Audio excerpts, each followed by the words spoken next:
essa é a maior expectativa da verdadeira igreja. A verdadeira igreja não espera um rancho, um apartamento, um carro, ouro, a prata. A verdadeira igreja, ela espera a vinda do Senhor e Salvador Jesus Cristo. Aonde nada do que tem aqui se compara com aquilo que há de ser revelado a mim e a você como igreja. Essa expectativa, essa esperança gera em nós temor, sensibilidade, porque o nosso coração não está aqui nessa terra. O nosso coração está naquilo que há de ser revelado para cada um de nós. Não perca a sua visão, não perca a sua esperança, porque tudo isso aqui não pode se comparar, porque a Bíblia diz que essa cidade, cujo arquiteto é Deus, ela está preparada para a noiva do Cordeiro. Não existe nenhuma cidade na terra que se possa comparar com a nova Jerusalém, a qual eu entrarei lá junto com a igreja vencedora. A igreja que adora aqui vai adorar lá. Pode ter certeza que o Pai não vai deixar nenhum dos seus filhos para trás. Aquele que verdadeiramente nascer da água e do Espírito, ele não vai ficar para trás. Ele vai entrar. Coisa espetacular, meus irmãos. Desde a queda de Adão no Gênesis capítulo 3, nós aguardamos essa remissão para toda a humanidade. Que coisa linda esperar isso. Eu estou aqui olhando para essa mesa linda e a palavra de Deus penetrando no meu coração, e eu sentindo a presença de Deus. Veio alguns versículos na minha cabeça. A Bíblia diz no livro de 1º ou 2º Samuel, dizendo assim, que o esplendor da presença de Deus acendeu os brasas de fogo. Pelo resplendor da presença de Deus acendeu-se brasas de fogo. E o Salmo 29, 4 até o 7 diz assim, que pelo poder da presença de Deus, ele separa labaredas de fogo. Que coisa extraordinária. Quando a gente está aqui adorando a Deus, o fogo do Espírito Santo de Deus vai na nossa alma, no nosso espírito. É por isso que você vê crente levantando a mão e ele não suporta, porque o Espírito dele sente a presença do Todo-Poderoso aqui. Irmão, não tem como. Quando o Espírito de Deus se manifesta no nosso meio, a nossa carne treme, a nossa natureza humana, ela treme, porque agora chegou no ambiente uma presença muito poderosa. E isso faz a diferença na minha e na sua vida. A total diferença na minha e na sua vida. A sensibilidade depende de mim, não depende do culto. A sensibilidade depende do meu coração. Eu que tenho que estar bem com Deus. Eu não posso depender do grupo de louvor. Eu não posso depender de quem vai cantar os hinos da harpa. O que a Bíblia nos ensina é que Deus está à procura dos verdadeiros adoradores, que o adore em espírito e em verdade. Você sabe qual que é a adoração que move o céu? É aquela que você está levantando a mão sem mentira. É aquela que você está levantando a mão, você é um hipócrita, mas alguém dizendo: Deus, eu abri mão do conforto, eu abri mão do sono, eu abri mão do rancho, eu abri mão de muitas coisas, porque eu desejo estar aqui na sua presença. Essa é a adoração verdadeira. Do que protocolos e obrigações, aonde a gente está falando alguma coisa para nós mesmos. Mas quando você fala para Deus, irmão, as coisas acontecem. Quando se adora o Todo-Poderoso de verdade. Sabe uma coisa que me chama a atenção nessa introdução aqui? Todas as vezes que houve uma adoração genuína, o céu se movimentou. Todas as vezes que houve na terra uma adoração verdadeira, o céu se movimentou. Quando eu olho para a história do rei Josafá, os inimigos fazendo trincheira para destruir Judá, e Deus deu a ordem: vocês não vão pegar a espada, mas colocar os músicos na frente do povo e me adore, que vocês vão ver o livramento que eu vou fazer. Aquele dia ficou registrado a história de Israel. A adoração fez o céu se mover. Irmão, faça Deus se mover na sua vida através da verdadeira adoração. Faça Deus mover na sua história através da verdadeira adoração que sai de dentro do teu coração. Nós temos que encontrar a verdade no nosso coração. Muitas vezes eu não me considero um adorador quando eu não encontro verdade naquilo que eu estou dizendo para Deus. E eu estou percebendo que não está virando nada, porque não está tendo verdade. Agora, quando você vem para a presença de Deus: Senhor, ó, aquele camarada que gosta de negociar, ele morreu. Aquela pessoa que gosta de fazer barganha morreu. Aqui está um adorador falho, pecador, mas está um adorador. Eu não abro mão de estar na sua casa, na sua presença, irmão. O céu percebe isso. O céu sempre responde a verdadeira adoração. E eu confesso aos irmãos que muitas vezes eu não estou adorando, que muitas vezes eu estou cantando, que muitas vezes eu estou acompanhando um departamento que está aqui. Mas quando eu estou com verdade, eu não estou acompanhando grupo nenhum. Eu estou adorando o Todo-Poderoso, o El Shaddai, aquele que resolve, aquele que faz, aquele que sempre vai ter uma resposta do céu na minha vida e na sua vida. Amém? Que momento glorioso em ver a igreja reunida para louvar a Deus, engrandecer o seu nome. Mais uma vez a gente está aqui, irmãos, e aqui a gente está todo mundo nivelado. Não há ninguém melhor que ninguém. Todos pecaram, destituídos, estão da glória de Deus. Isso aqui é graça. Esse momento reunido diante dessa mesa é graça, é favor imerecido de Deus na nossa vida. Pelos méritos eu não saía da minha cama, pelos méritos eu não pegava esse microfone, mas é a graça de Deus dando essa oportunidade para eu e você, como pecador arrependido, estar nesse lugar glorificando e exaltando a Deus. Privilégio que nem todo mundo tem. Quantas pessoas eu e você ora? Pessoas que eu queria que estivesse aqui, mas o poder do pecado na vida deles impede deles estar aqui. É uma tristeza ver as pessoas perderem essa oportunidade de viver a sua única vida aqui na terra e perder a chance de ser a igreja. Não existe privilégio maior para um ser humano dele nascer e viver aqui. Se ele não for igreja, ele não viveu uma vida agradável, porque ele ficou escravizado pelo pecado. Quando a gente vê as pessoas que a gente ora, panfletia e evangeliza, etc., e a gente vê que eles não conseguem estar aqui, é para você valorizar o que Deus fez na sua vida, para você não negociar o que Deus te deu, a libertação do pecado, porque o pecado ainda é o maior inimigo do homem. É o pecado que não deixa as pessoas virem aqui se entregar e aceitar Jesus para mudar suas vidas, porque o pecado tem um poder de domínio. Quem está me ouvindo? Você pode louvar a Deus que o pecado não te domina. Você pode pecar como eu, mas o pecado não domina mais a minha vida. O pecado também não domina mais a sua vida, porque agora nós temos um dono e esse dono nos marcou. Amém, irmão? Pertencemos a Deus. O diabo sabe disso aí. O que me deixa tranquilo é que o diabo pode planejar o que ele quiser contra a minha vida e outras pessoas que estão a seu serviço, mas quando eles se aproximar, eles vão ver que tem um carimbo de um dono da minha vida, da sua vida, e isso já é tudo, porque quando Deus te carimbou para falar ou fazer alguma coisa com a sua vida, tem que pedir permissão para Deus. Amém, irmãos? Então, fique em paz, você está na presença do Senhor. Estou muito alegre de saber que Deus tem dado para nós essa oportunidade de participar da Santa Ceia, de estar aqui nesse domingo. Vamos abrir a Bíblia onde o nosso irmão Diácono Márcio leu para nós, Lucas capítulo 24. E eu quero aqui, desde já, irmãos, começar a falar que esse texto é muito longo. E eu vou falar sobre Jesus aparece aos discípulos de caminhos a Emaús. Mas antes disso, você precisa entender que nós estamos diante do capítulo mais importante de toda a Bíblia Sagrada. Vou provar para os senhores, porque desde antes mesmo da fundação do mundo, Deus já tinha um plano. Deus já tinha uma saída para a sua imagem e semelhança, que é o homem que caiu no jardim do Éden. E esse plano foi executado na eternidade, mas a Bíblia vem trazer para nós a história do nascimento, do crescimento, do sofrimento e da morte e da ressurreição de Jesus. Eu fiquei maravilhado, embora eu já tinha lido algumas vezes, mas quando você lê com outras intenções, não só pelo fato de pregar, de fazer esse texto entrar na minha vida, eu estou sentindo Deus nos meus ossos aqui hoje. Sabe por quê, querida igreja? Nós estamos diante do capítulo 24 de Lucas, que é o domingo mais extraordinário que houve na história da raça humana. Por quê? Aqui a Bíblia vai dizer para nós que neste domingo aconteceu um evento esperado pelo céu, pelo próprio Deus e pela raça humana, porque se esse domingo não tivesse acontecido, como a Bíblia vai dizer para mim e para você aqui, não havia ninguém aqui hoje. Não havia Santa Ceia aqui hoje, mas a Bíblia vai dizer para nós que foi o domingo mais extraordinário da história da humanidade. Por quê?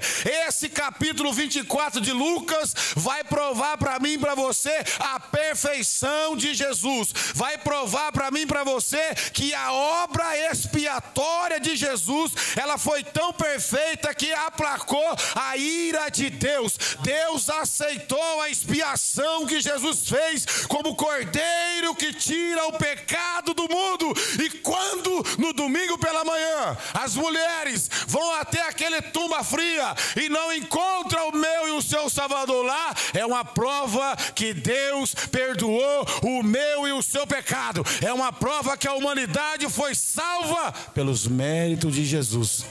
Você pode louvar a Deus por isso? Esse domingo aqui foi o domingo da minha vitória, da sua vitória, porque se Jesus não tivesse ressuscitado, eu e você também nunca ia ressuscitar. Mas graças a Deus ele venceu a morte, o pecado, e o plano de Deus foi perfeito, irmão. Quando eu comecei a entender isso aí um pouquinho, nós não entendemos tudo não, porque parte ele revela, parte a gente fica sem entender algumas coisas, e lá no céu a gente resolve tudo o que a gente não conseguiu entender aqui. Mas que coisa extraordinária, esse domingo espetacular, e a gente tem que viver ele hoje, não só há 2000 anos atrás, mas fazer valer no nosso coração hoje. Amém? Porque foi a maior de todas as vitórias que a igreja pode receber, foi a ressurreição de Jesus. Senão a gente não estaria aqui. Graças a Deus por isso. Estou animado. Texto lindo desse aqui. Jesus venceu o pecado. Jesus venceu a morte. Os irmãos precisam entender que antes de Jesus as pessoas reviveram. Elas não ressuscitaram, porque voltaram a morrer.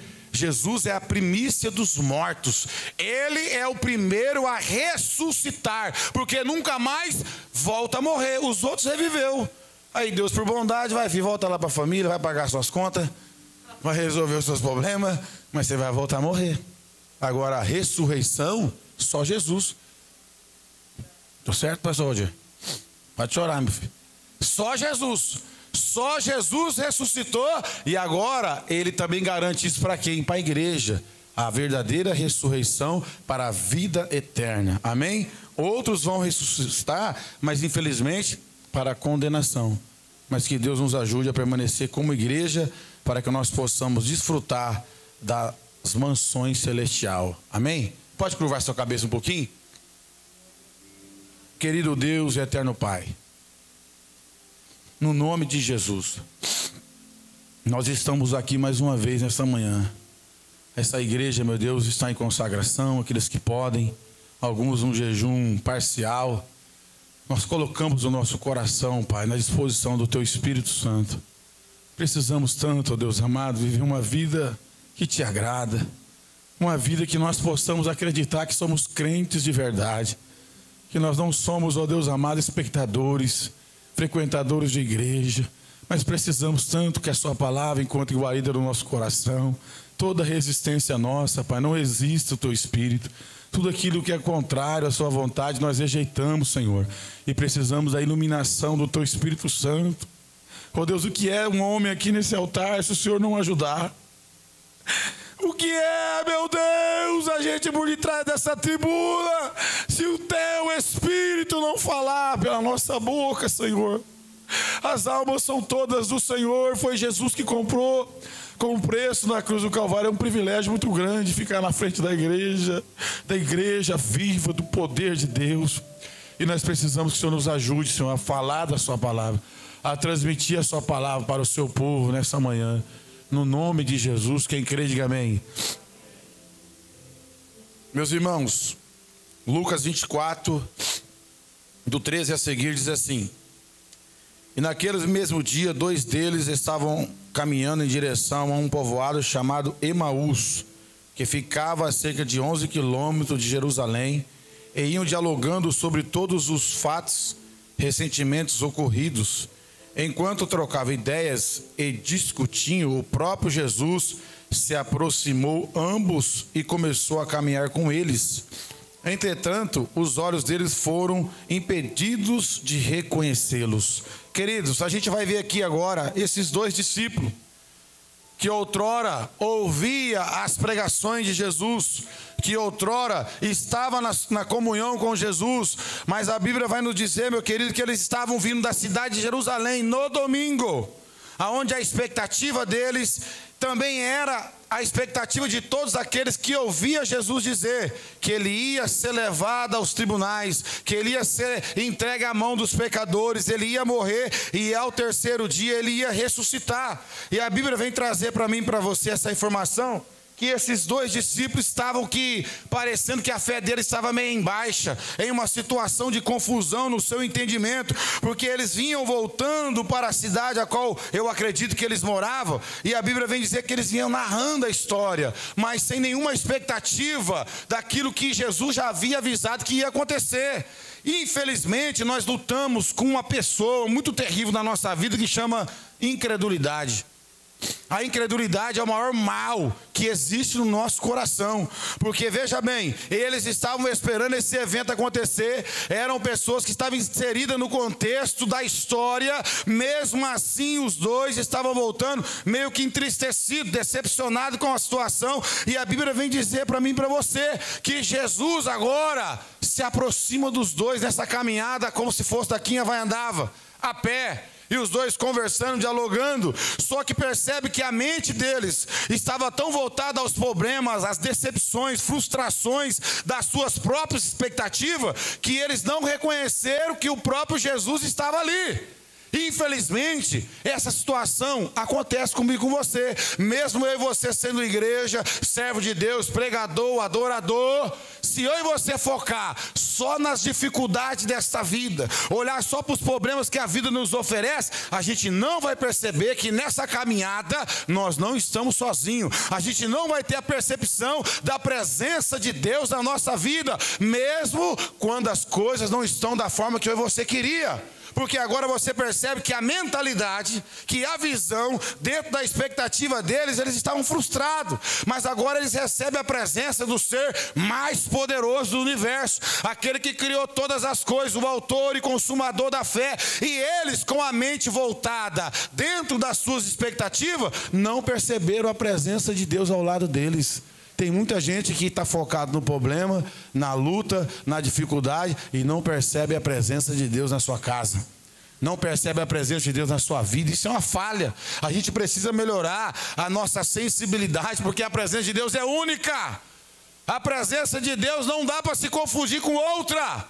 E eles, infelizmente, o texto vem dizer para mim e para você que eles estavam cegos. A visão deles estavam tampadas, porque a mentalidade deles, como judeu, estava em outro contexto. Mas nós precisamos aprender isso, que nessa vida que a gente está vivendo aqui, nessa jornada até a nova Jerusalém, a nova Canaã espiritual, em alguns momentos da nossa vida, a gente vai ter decepções. A gente vai estar vivendo situações difíceis, mas isso não impede de você perceber a presença de Deus na sua vida. Isso não impede de você perceber que você não está sozinho nessa caminhada. Ele se aproximou e os dois não perceberam. Irmão, andar com a pessoa, eles estavam em dois, chegou mais um, e não perceber quem era, está ruim de visão. A visão não está boa, porque se uma pessoa andar comigo até a esquina, eu vou ver a altura, se é mulher, se é homem, qual que é a idade. Eu vou observar, e a gente vai conversar, vou reconhecer a voz, vai ter alguma coisa que vai trazer o conhecimento para mim de quem é essa pessoa, se ela é estranha ou não. Mas se a visão estiver tampada, a pessoa não vai perceber. Então pega a primeira deixa aqui de Jesus para você. Como está a sua visão? Você está andando com um tapume no rosto?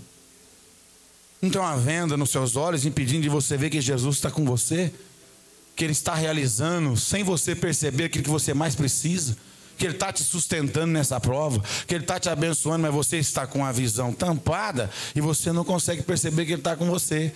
Só que é o seguinte, a gente precisa ter percepção. A presença de Deus na vida dos seus filhos não pode passar desapercebida não, irmão. Você tem que entender quem está lá. Você tem que perceber quem está andando com você. Você precisa ter essa sensibilidade de saber discernir que quem está com você não é uma pessoa comum, mas é o Todo-Poderoso. Quem está me ouvindo, diga amém. Mas a mente e a visão tampada impede que isso aconteça.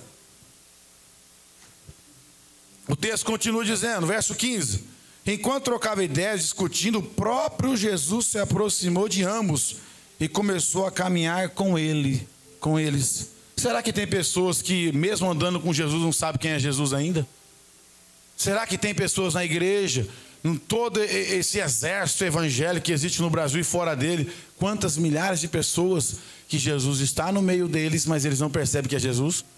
Não tem essa percepção, não tem essa intimidade de saber que aquele, ele é único, que aquele é o Criador, que aquele é o Todo-Poderoso. Tem que ter discernimento, tem que ter uma distinção de saber quem é Jesus e quem é os homens. Amém? Saber que a presença dele é diferente. E nós precisamos estar com essa sensibilidade muito perceptível na nossa vida, irmão. Porque tem pessoas que não sentem mesmo, não percebem mesmo. E o problema não está em Jesus. Jesus está lá. Jesus está fazendo parte da vida dele. Jesus está fazendo parte da vida dela. O problema está na visão, está na percepção, na sensibilidade que eu e você tem que cuidar do nosso coração, porque tem tanta gente sendo engolida pela incredulidade que até mesmo Jesus andando com ela, ela não percebe que é Jesus.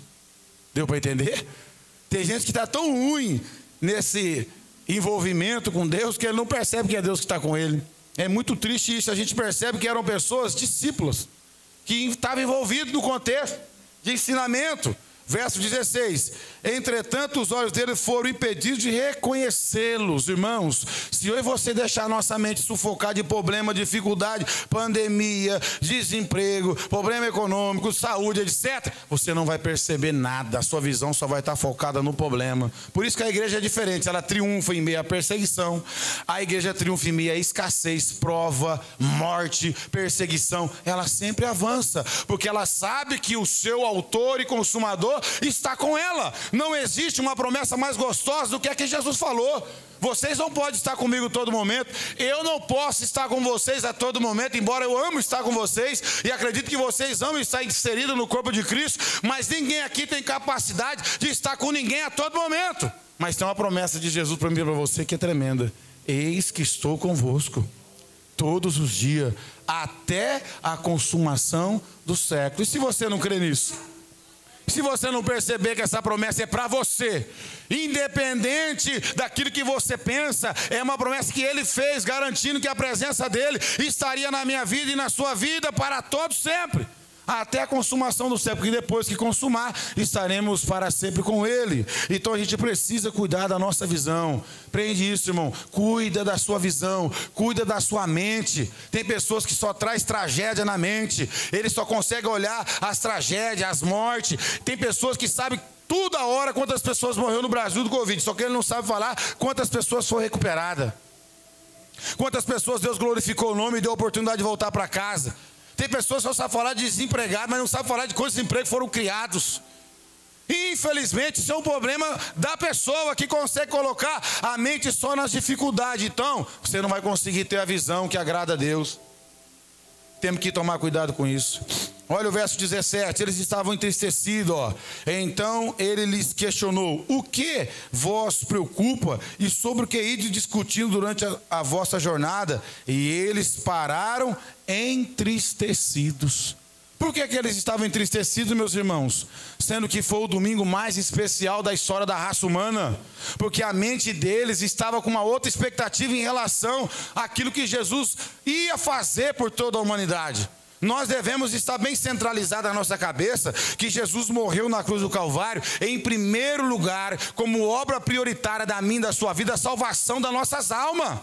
Mas a expectativa desses homens aqui é que Jesus viesse remir Israel do governo de Roma.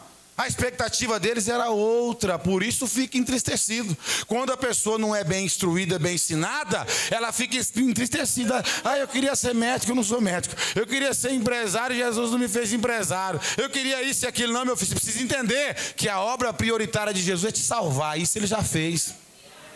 Já era motivo para eu e você viver a vida toda aqui agradecendo, porque ninguém tinha essa capacidade, mas ele fez. Então a igreja precisa ter essa expectativa de Jesus. Ele pode fazer as outras coisas, pastor? Pode. Ele pode realizar outras? Pode, mas não é prioridade. Descanse seu coração nisso. Não entristeça. se você não chegar onde você sempre quis, se os seus filhos não fossem sempre aquilo que você sonhou, e etc, etc. Isso aí é secundário. Quem está me ouvindo? Eles ficaram entristecidos. Por quê? Não atendeu às suas próprias expectativas. Tem um monte de crente frustrado aí. Queria ser isso e aquilo outro, e até culpa a Deus. Mas se você parou de analisar o que o Senhor já fez, foi Ele que expiou o seu pecado, te salvou, restaurou a sua vida. E a Bíblia vem dizer para mim e para você que eles estavam entristecidos. Quantas pessoas você conhece que só ficam no contexto de tristeza? E aí você pergunta, por que você está triste? Como eu faço essa pergunta para muita gente. Pastor, porque aquela situação lá e não foi resolvida, e aquela outra situação e não foi resolvida. Você vê que, infelizmente, no nosso meio, há poucas pessoas com a capacidade de andar sobre os problemas, de sobressair sobre as dificuldades e não perder a alegria, porque a Bíblia diz que a alegria do Senhor é a nossa força. Se te mostrarem fraco no dia da tua angústia, quão pequena é a tua força. Nós temos que entender isso, irmão. Se Deus não realizou alguma expectativa minha aqui humana, eu já sou salvo. Eu preciso glorificar e exaltar a Deus só por esse fato de receber a salvação mediante a graça, pela fé. Agora, dá para admitir isso? Uma pessoa salva, resgatada, sempre, não estou dizendo uma vez e outra não, de uma vez e outra a gente fica, sempre no contexto de tristeza, é porque ele não olhou o benefício maior. Quando você encontra pessoas que estão entristecidas a vida toda, é porque infelizmente, além da visão estar tampada, ele não conseguiu enxergar o benefício maior, ele não conseguiu enxergar as mansões celestiais ainda, ele só está vendo essa vida passageira rápida aqui humana. Mas quando você começa a ver o benefício maior, a alegria entra no teu coração, porque tem muita gente num contexto de sofrimento 100 vezes pior do que o meu e o seu, sem casa, sem teto, num país horrível, de perseguição, perdendo pai, mãe, filho, sendo assassinado. E eu e você está aqui na presença de Deus. O que te entristece? Essa é a pergunta de Deus. O que te entristece? Entristeceu alguma coisa em você e você não consegue sobressair disso? Porque os discípulos estavam voltando, decepcionados, mas eu vou te mostrar aqui o que aconteceu. Veja aqui o verso 18. No entanto, um deles, chamado Cleopas, replicou-lhe: és o único porventura que, tendo estado em Jerusalém, ignora os acontecimentos desses últimos dias? Você sabe o que eu vejo aqui, irmão? O poder da propagação do Evangelho. Ninguém segura o Evangelho. O Evangelho é a boa notícia, é o poder de Deus. A cidade de Jerusalém, ela foi inflamada pela boa notícia que Jesus haveria de morrer e ressuscitar ao terceiro dia. Você percebe que ele faz um questionamento, porque ele não sabia que era Jesus. Como pode alguém viver em Jerusalém, onde o Evangelho está sendo pregado e propagado, não saber disso? Você sabe o que eu aprendo aqui? Que mesmo que você não queira pregar, porque talvez você não está vivendo uma vida de intensidade com Deus, alguém está pregando o Evangelho. O Evangelho está sendo propagado. Toda hora a gente estava lá em casa ontem, tomando um tereré com os dois irmãos. Daqui a pouco passou um monte de jovem falando de Jesus, entregando panfleto.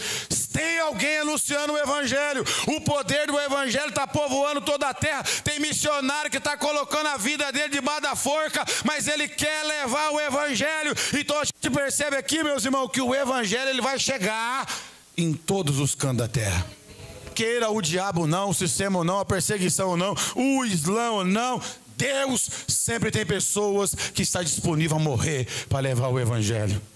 Enquanto eu e você muitas vezes tem medo de levar o Evangelho até dentro da nossa casa. Mas tem pessoas que vão morrer, mas esse Evangelho vai ser pregado. Eles estão questionando, como pode você não saber disso? Você sabe o que eu aprendo aqui? A igreja está sendo testemunha do Evangelho para a nossa geração. A igreja está sendo testemunha do poder de Deus para toda essa sociedade. E eles naquele dia não poderão questionar, porque nós somos a testemunha do Evangelho. Nós somos pessoas que fomos alcançados pelo Evangelho, e o Evangelho é poder de Deus e mudou a nossa vida.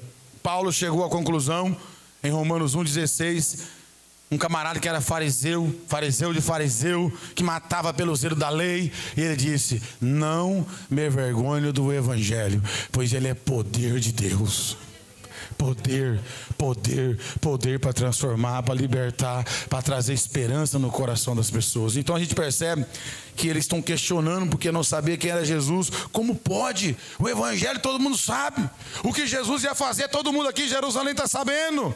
É assim que deve ser o comportamento da igreja. Qualquer momento e qualquer lugar, nós devemos falar do evangelho, irmãos. Com sabedoria, com amor, porque a qualquer momento a terra vai ser surpreendida com o raptar da igreja. E essas pessoas não vão poder questionar, porque o evangelho está aí, todo mundo está ouvindo, tem alguém pregando, a igreja está aberta.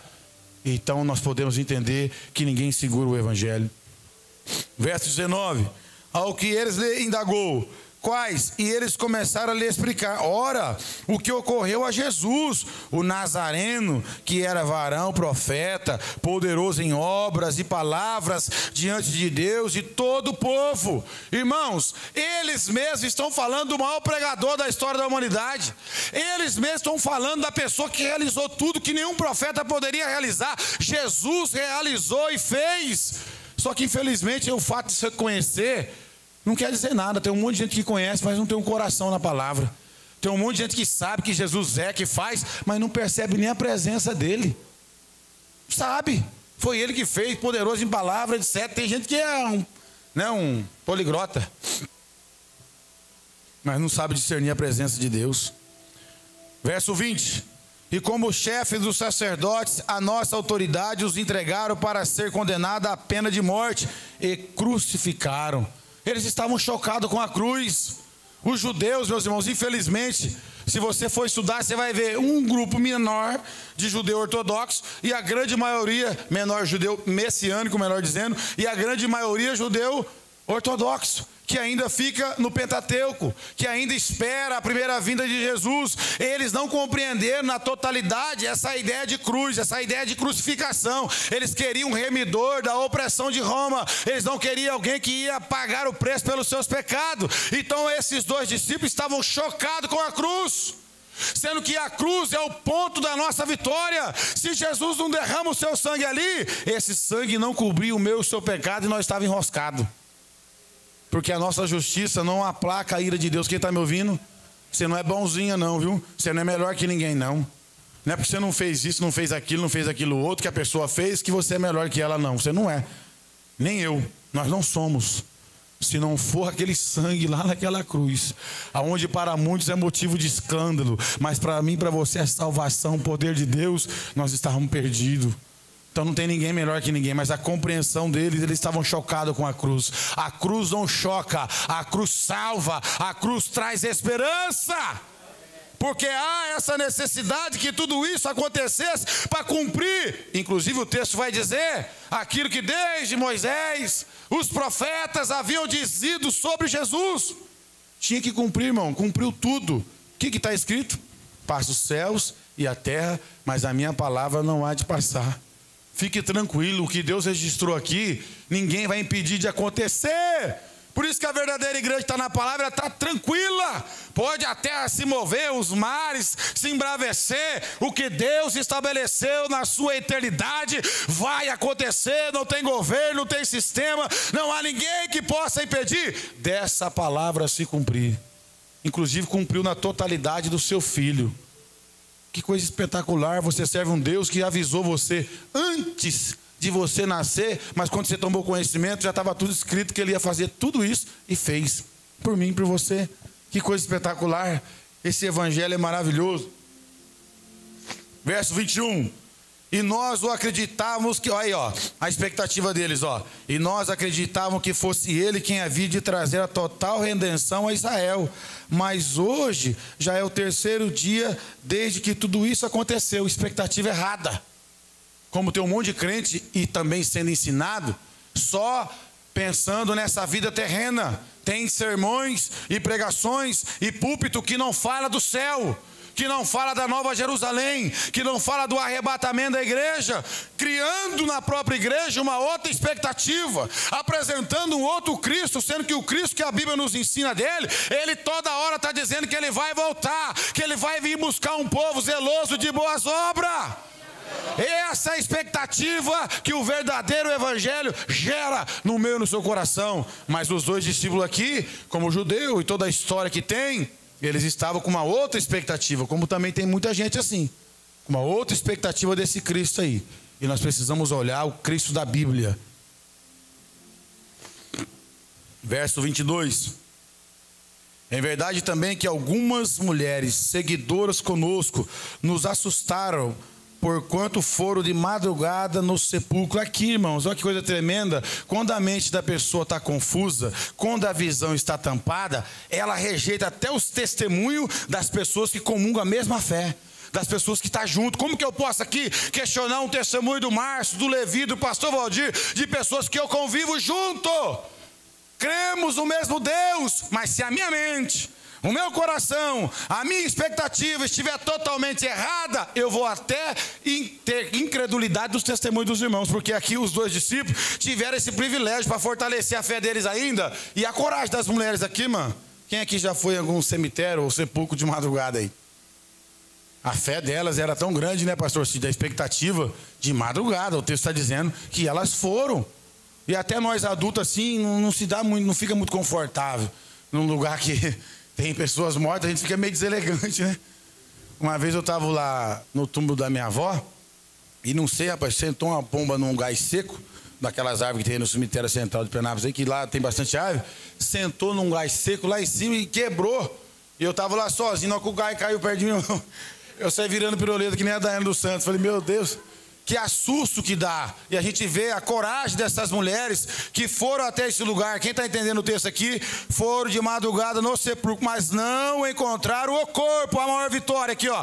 Não encontraram o corpo de Jesus. Contudo, voltaram e nos relataram que tiveram uma visão de anjos que lhe asseguraram que ele vive. Olha só, eles dois tiveram um dos maiores testemunhos da história. A ressurreição de Jesus por mulheres santas, mulheres que estavam num contexto de fé como eles, e mesmo assim, irmão Oswaldo, eles não deram crédito. Num testemunho tão, não está o corpo lá. O nosso mestre vive. Ele não está lá, a pedra foi removida. Ele não mentiu, ao terceiro dia ele ressuscitou. Ele não está lá. Mesmo assim a incredulidade estava lá atrapalhando eles. Lute, meus irmãos, para mandar embora da tua vida essa incredulidade. Arranca isso, tem que for no jejum, na oração. Senhor, eu tenho uma falta de fé terrível. Eu não consigo acreditar nas pregações. Eu não consigo acreditar nos ensinamentos. Tem uma pedra aqui no meu coração. Pede para Deus arrancar isso da sua vida. Porque as mulheres testemunhou, o corpo não está lá. Tivemos visão de anjo. Irmão, que testemunho que eu nunca vi um testemunho desse em terra. Em terra eu nunca vi. Estou vendo agora na Bíblia. Ele não está lá. Ele ressuscitou. O corpo dele não está lá. E ó, detalhe, para não ficar só na nossa visão, Deus colocou os anjos lá para testificar que o filho dele venceu, que o Senhor recebeu o sacrifício dele como expiação pelos nossos pecados. Cuide do teu coração, não permita que o seu coração te mate com a incredulidade. Creia no que Deus está fazendo, creia na palavra, creia no movimento do poder na igreja. Porque esse testemunho aqui foi extraordinário, mas tinha dois incrédulos lá ainda que estavam com dificuldade. Eles vão melhorar mais para frente aqui, mas até o momento eles estão resistindo. Quem está me entendendo, diga amém. Amém. Os irmãos depois ficam me zoando. Quem está me entendendo, diga amém. Glória a Deus. Verso 24. De fato, alguns outros, mais um testemunho. De fato, alguns outros seguidores entre nós foram ao sepulcro e encontraram tudo exatamente como as mulheres haviam informado, porém não viram ele. Aí, ó, outro testemunho. Tem gente assim na igreja, tá vendo Deus salvar, tá vendo Deus curar, tá vendo Deus libertar, tá vendo Deus fazer. Vem um testemunho, sai o testemunho, mas ele fica que nem uma pedra. Não se move para entrar nos mistérios de Deus. Irmãos, eu sou um pastor jovem, mas ouvi Deus lá restaurar a vida do Oswaldo no hospital. O homem dava amarelo, e eu entrei lá, e eu vi que Deus ia fazer, e eu vejo um sendo restaurado, eu vejo outro dando testemunho, eu vejo Deus fazendo coisas grandes na vida dos meus irmãos ao meu redor, e isso fortalece a minha fé, isso cada vez mais aumenta a minha expectativa, que também vai continuar acontecendo em tudo aquilo que eu apresento em oração diante de Deus. Eles receberam mais um testemunho aqui. Deus é extraordinário em mostrar para mim e para você o que Ele cumpre, o que Ele fala. Ele cumpriu. Meu filho não está lá. Vai lá, confere as mulheres. Agora vai os outros testemunhos. Vai lá, confere. Ele não está lá. Ele vai aparecer aqui, ó. Vai estender um pouquinho hoje aí, irmão. Tenha paciência. Depois você põe um pouquinho mais de caldo no feijão lá. É uma mensagem para a gente guardar no nosso coração. Eu estou falando da ressurreição de Jesus. Se isso não tivesse acontecido, o José não estava aí, não. Viu? Misael não estava aí não, nós estávamos tudo perdido. Por isso a gente tem que valorizar isso aqui. Verso 25. Então lhes admoestou Jesus. Olha que pancada agora. Você pensa que também depois de 2 testemunhos desses, sepulcro vazio, anjos, ela teve a visão de anjos, os outros seguidores, aí Jesus não aguentou. Veja aí a pancadinha, que de vez em quando é bom tomar uma pancada, não mata. Então lhes admoestou Jesus: ó tolos de entendimento, lentos de coração, para crer em tudo quanto os profetas já declararam a vós. Olha aí a pancadinha, ele veio perguntando, tentando fazer que evitasse essa pancada, mas aí a pancada veio: tolos, vocês ouviram, os profetas falou, está registrado, vocês foram ensinados, tolos de coração. Tem gente assim, irmão, recebe palavra terça, quinta, domingo, mas ainda continua na tolice, não toma as atitudes certas, não vai para o caminho estreito, desobedece pai, mãe, liderança, e aí vai sofrer, vai levar a bordoada, porque se você entender que Jesus vai sempre ficar passando a mão na sua cabeça, esse não é o Jesus da Bíblia não. O Jesus da Bíblia te chama a atenção com amor. E foi isso que aqueles homens ouviram, tolos. Não é difícil, discípulo já. Ô pastor Valdir, o camarada, eles eram discípulos já. Eles estavam aguardando isso em Jerusalém, estava fora da casa deles 11 quilômetros. Com tudo que está acontecendo, esses homens precisam tomar. Tolos, é difícil, viu? Uma hora alguém chamar você de tolo, incrédulo, você vai ter que ouvir. Porque toda hora você apresenta dificuldade, a fé não aparece, não nasce no seu coração. Aí alguém vai ficar meio nervoso uma hora, vai falar: irmão, pelo amor de Deus, né? Você está recebendo água na sua vida aí, meu filho? A palavra está sendo ministrada na tua vida. Todo mundo recebe, só você que não. O Pai não faz exceção. Se você entrou na fila da obediência, o Pai vai te abençoar e vai te entregar aquilo que você precisa. Verso 26, eu vou chegar perto aqui. Ora, não era imprescindível que o Cristo padecesse para que entrasse na sua glória? Presta atenção, Jesus falando para ele, o maior pregador. Eu não fico preocupado mais se alguém vai dar crédito na minha pregação não, Valdir. Isso aí é problema dos incrédulos. Porque Jesus está pregando para esses camaradas aqui. O maior pregador, o pregador era ruim? O pregador está contando a sua história. A história verídica da raça humana. O Filho de Deus que foi gerado ou nascido no ventre de Maria.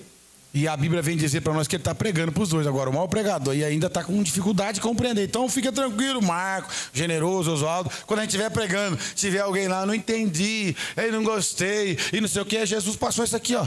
Ele pregou 11 quilômetros para os camaradas, só depois, lá na frente do Partido do Pão, que aí as escamas vão cair. Então a gente tem que pregar a palavra, não preocupado com a reação do povo. Amém? Se o povo vai reagir, se vai pular, se vai questionar, o pregador tem que ter compromisso com a Bíblia. Expor o texto, aplicar o texto e ir para a casa dele. Quem que vai receber aplauso é o artista. Esse pregador que fica toda hora: o que você achou da minha pregação? Tem que dar uma paulada na cabeça dele e mandar ele pregar lá no Afeganistão, lá para aquele lugar lá. Fica: como é que foi minha mensagem? E que não sei o que. E aí, para, rapaz, vai amadurecer. Desce mais um pouco. Se não fosse a misericórdia de Deus na sua vida, nem no microfone você pregava. Como é que foi? E bibibi, é neófito. Precisa amadurecer, porque Jesus está pregando aqui, é o maior pregador, e ele está tendo dificuldade. Quem está me entendendo?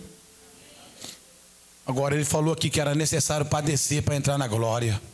Ei, Jesus está dizendo, era necessário o Filho padecer, passar pela moenda, na mão dos homens, ser moído, para depois ele entrar na glória. Tem crente que não quer passar nada, mas quer ir para a glória.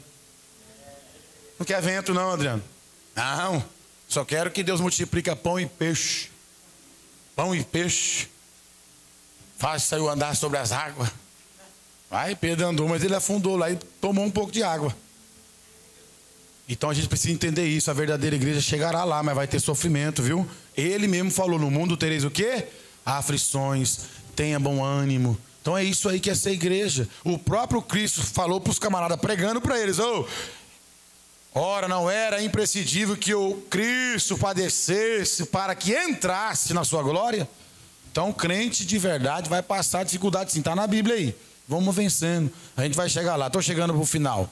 Então, iniciando por Moisés, discorrendo sobre todos os profetas, explanou-lhe o que era a respeito. contava em todas as escrituras. Ele está dizendo, a escritura já fala, desde do Moisés para cá, todos os livros da Bíblia apontam para Jesus. Em alguma área está apontando para Jesus, e ele pregando, ele ensinando, porque eles estavam decepcionados, eles estavam em conflito com a cruz.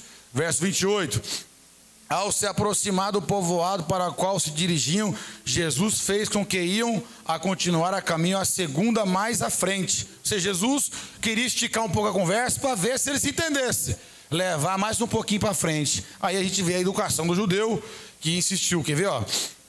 Porém eles muito insistiram, rogando-lhe, fica conosco, pois é tarde, o dia já está chegando ao fim. Então ele entrou para ficar com eles. Aqui uma outra pregação. Se você insistir mais um pouquinho, o pai fica na sua casa lá, convida ele, insiste, não me deixa sozinho aqui, Jesus. Eu tenho um marido bravo, eu tenho uns filhos rebeldes, eu estou vivendo, fica aqui na minha casa.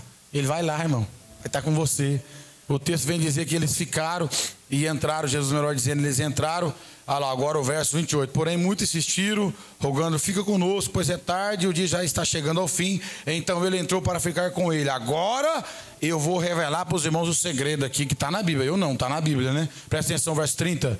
E aconteceu que quando estavam reunidos ao redor da mesa. Mesa fala de aliança, mesa fala de comunhão, mesa fala de compartilhar o mesmo objetivo e o mesmo propósito.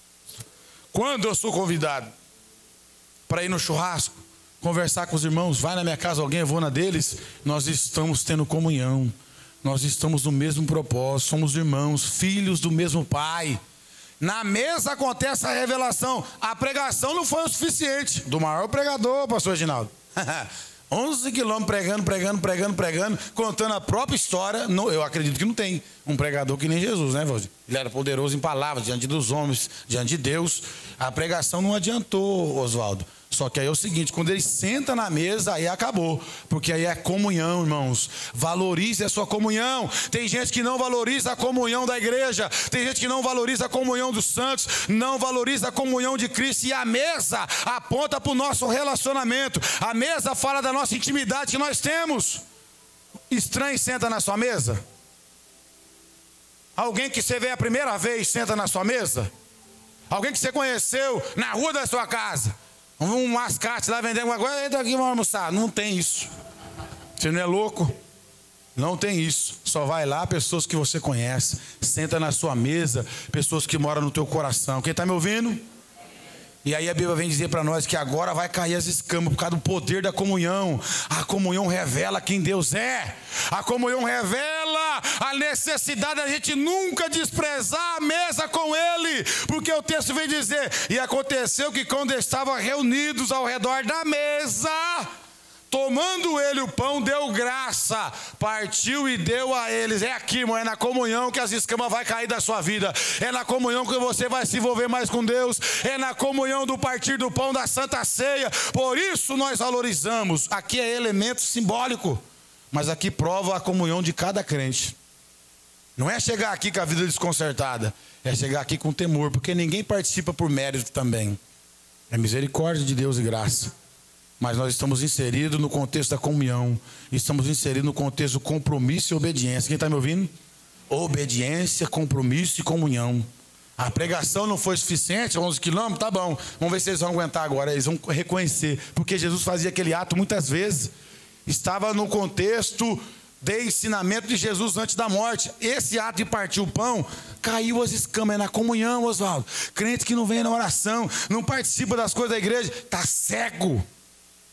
Está andando sozinho, está fora do corpo, não tem comunhão, não percebe o partir do pão do Senhor. Que coisa linda, irmão. Aí agora vai cair as escamas deles, né? Presta atenção. E aconteceu que quando estavam reunidos ao redor da mesa, essa parte é tremenda, tomando ele o pão, deu graça e partiu e deu a eles. Aí o verso 31, ó, que coisa linda. Neste mesmo instante, viu? É aqui, ó. É na hora da comunhão, que a ignorância vai para os quiabos. Essa ignorância de crente ruim, ignorante, na hora da comunhão, Deus tire da tua vida. Senhor, eu tenho comunhão com o Senhor. Essa comunhão é suficiente para mudar o meu caráter. Irmão, Deus muda sim. Deus transforma sim, mas é na comunhão. Se não tiver comunhão, vai mesmo ficar do mesmo jeito. E a culpa nunca foi de Deus, porque ele mudou o apóstolo Paulo, rapaz. O camarada matava por zelo da lei, depois teve capacidade de morrer pelo evangelho. Olha que mudança extraordinária. A comunhão dele com Deus. A comunhão dele era tão grande com Deus que ele se absteu de casar, de ter família, tudo. E eu quero me oferecer para o reino. E foi até o final e morreu decapitado. Porque a comunhão dele trazia essa convicção no coração dele. Olha o verso 31. Neste mesmo instante se lhe abriram os olhos e reconheceram. Ele, contudo, desapareceu diante dos olhos deles. Você viu? Pregação não adiantou. O sermão, toda a história, mas na hora de partir o pão, as escamas caiu dos olhos. É isso aí, na comunhão. Está com dificuldade? Se aproxima de Deus da comunhão. E uma vez eu preguei isso aí na sede, no livro do profeta Jeremias, capítulo 2, o maior patrimônio do homem é a sua comunhão com Deus. Um homem sem comunhão com Deus, ele não cuida nem dele. Quem está me ouvindo? O jovem sem comunhão com Deus, ele não cuida nem dele. Uma mulher sem comunhão com Deus, ela não cuida nem dela, nem da sua casa. Está escrito e acabou. Quando a pessoa tem comunhão com Deus, as outras coisas ficam tudo organizadas. Você toma uns tombinhos, vai se organizando, mas a comunhão vai te deixar limpo e em pé. Amém, irmãos?